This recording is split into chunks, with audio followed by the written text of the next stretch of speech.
Hello, America. This is Meatball Burnout.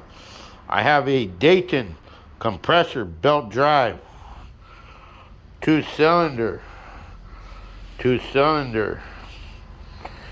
Man, this is bomb, man. It might be a little bit dirty, but just clean it up. This shit runs bitchin', dude.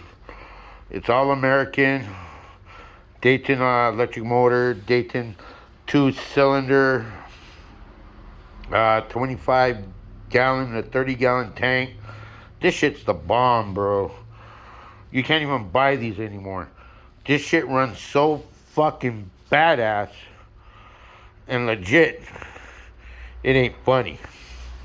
It's a 240 or 120 motor. Can be wired both ways.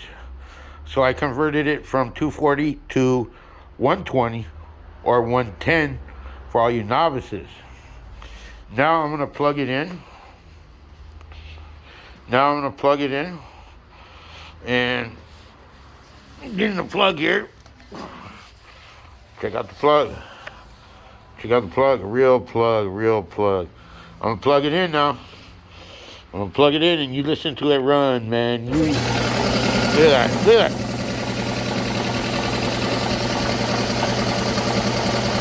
I got a cover for the belt.